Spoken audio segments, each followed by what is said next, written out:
الله الرحمن الرحيم. ازيكم يا حبايبي؟ عاملين ايه النهارده؟ بقى قلنا نعمل لكم حاجه توفير التوفير ان شاء الله، والكل هيجربه وهيدعي لي باذن الله. هنا عندنا يا جماعه حاجه بنستعملها للغسيل اللي هو الدوني.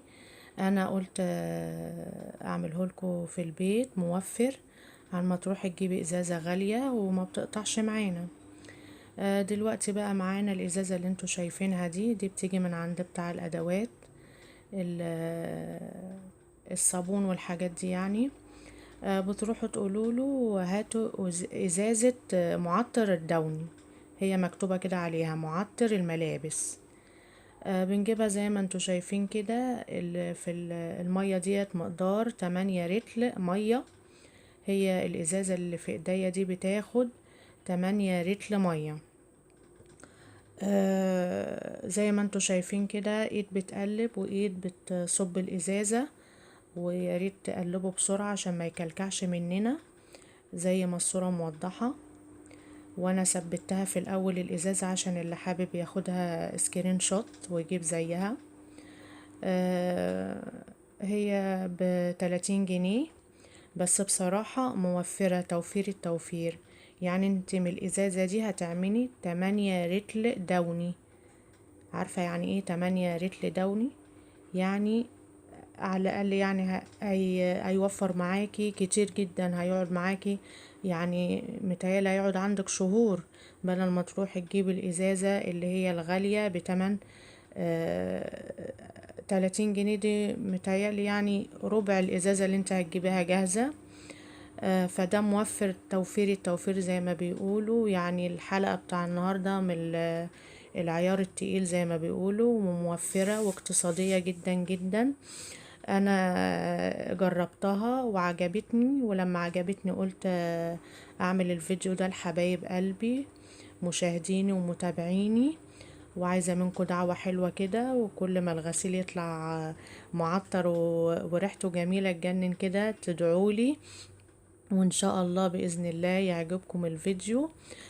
زي ما انتوا شايفين كده لازم نفضل نقلب نقلب نقلب، وكل ما بتقلبوا يا جماعة بيتقل معاكم، وهتشوفوا في الاخر ان هو زي الدوني بالظبط اللي انتوا بتجيبوه جاهز الازازة بالشيء الفلاني دلوقتي. وانا طبعا عارفة الحالة الاقتصادية اللي احنا فيها، كل حاجة دلوقتي ولعت نار.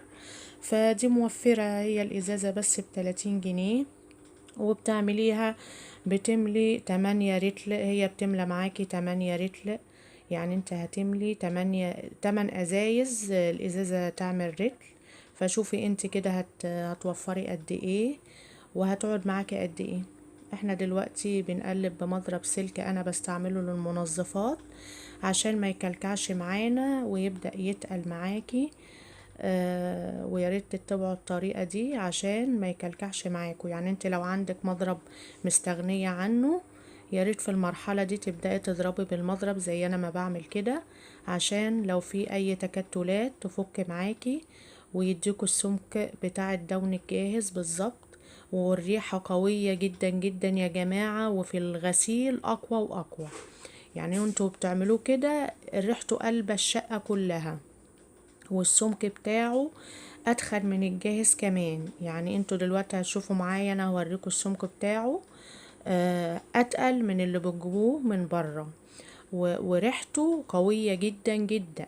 الازازة الصغيرة دي ما تستهونوش بيها يا جماعة، والله ريحتها قوية جدا جدا. انا عملته ايديا بس شوية، جم في ايديا قعد بتاع يومين في ايديا، وانا رايحة وجاية اغسل في ايديا، وبرضو الريحة قوية جدا جدا. فشوفوا انتوا بقى كده لما تغسلوا بيه الغسيل وريحته تبقى وانت لابساه كده ريحته مفحفحة وجميلة. فالكل هيسألك انت جايبة اللي انتوا بتغسلي بايه بالظبط. فاهو زي ما انتوا شايفين اهو تقل اهو، واللون زي ده زي الجاهز ولا لا يا جماعة؟ وكل ما تقلبي فيه اكتر هيديك السمك اتقل واتقل. وانا هجيب دلوقتي واوريكم السمك بتاعه اهو زي ما انتوا شايفين. دوني ده يا جماعة زي بتاع بره واحسن ولا لا؟ شايفين السمك بتاعه تقيل ازاي؟ شايفين؟